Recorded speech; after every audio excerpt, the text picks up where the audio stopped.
Welcome to the book of Zephaniah. Now, if there was any prophet that might be rightly diagnosed as having bipolar disorder, it was this guy. His book contains some of the most intense, cosmic, apocalyptic language of God's wrath being poured out on the earth. But then, in the same book, he contains passages of just this soft, tender, sweet love of God for his people and delight in them. Now, perhaps the time period in which Zephaniah ministered had that unique combination of elements to produce a prophet with this peculiar personality. Take a look with me at the superscription of this book so we can kind of figure out just when did Zephaniah minister. Well, here's the opening line. The word of Yahweh came to Zephaniah, the son of Cushi, the son of Gedaliah, the son of Amariah, the son of Hezekiah, in the days of Josiah, king of Judah. Look at that. 5 generations. Zephaniah, Cushi, Gedaliah, Amariah, Hezekiah. That's pretty unique. You see, Zephaniah is the only prophet to open with a genealogy. 5 generations. I think that qualifies as a genealogy. The only other prophet that has a superscription going back more than 1 generation is Zechariah, and he only goes back 2. So clearly there was a reason for reaching all the way back to Hezekiah. I mean, on the one hand, Zephaniah is part of the royal family. He's a Judean, a descendant of Hezekiah. That's very interesting. I think another reason comes in the answer to the question, what does Hezekiah and Josiah have in common? What do they have in common? You know, both kings of Judah and both reforming kings. They brought about a religious reformation and revival in their days. So take a look at this timeline again. So in the same way that here's Judah, here's Israel, in the same way that Isaiah and Micah helped encourage Hezekiah in his religious reformation, so Habakkuk, Zephaniah, and Jeremiah came a little bit later, would do the same for Josiah, urging him to follow in the footsteps of his great-grandfather Hezekiah. Well, the book of 2 Chronicles, specifically chapter 34, teaches us that this revival, Josiah's religious revival, it took place in stages. It didn't all happen at once, but in several stages. Take a look at this chart to see the progression of the Reformation in Josiah's days. So here we are, first line of Zephaniah. His prophecy came in the days of Josiah. Now, Josiah began to reign. Look at this. He began to reign when he was only 8 years old, in the year 640.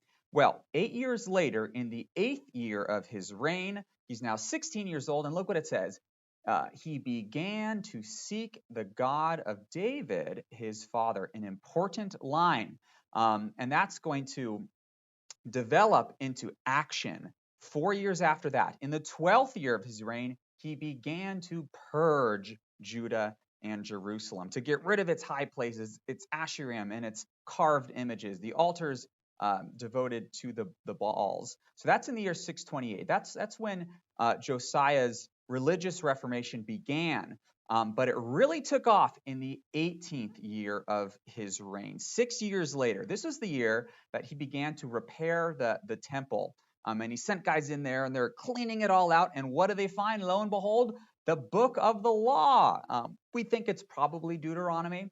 And they read Deuteronomy, and they're like, oh my gosh, we're not doing anything that this book requires of God's covenant nation. So they make a covenant before Yahweh to perform all the words written in this book. This is the 18th year. Josiah is 26 years old, and look at all of this reformation that he does.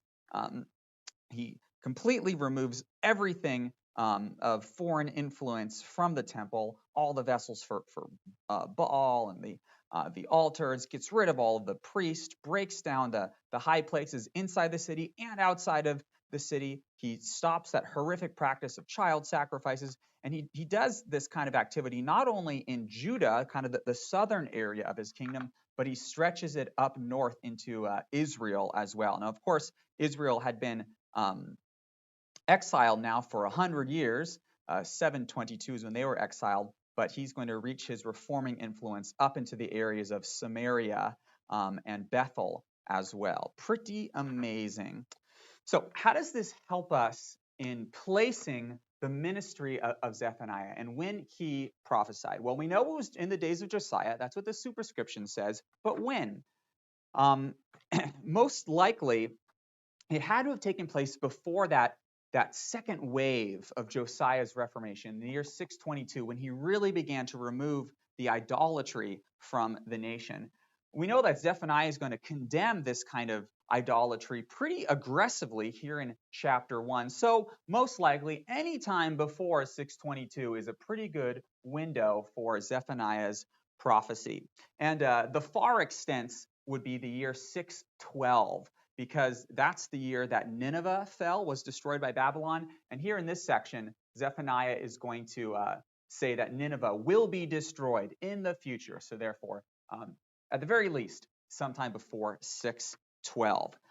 Well, what about the structure? How is the book of Zephaniah structured and designed? Honestly, it's a bit of a challenge. But the big picture is that Zephaniah is going to condemn and pronounce judgment on Judah and the nations in chapters 1 and 2 and the first part of chapter 3. But then he's going to say that there is hope for a future restoration of the nations and future restoration of Judah here in the latter half of chapter 3.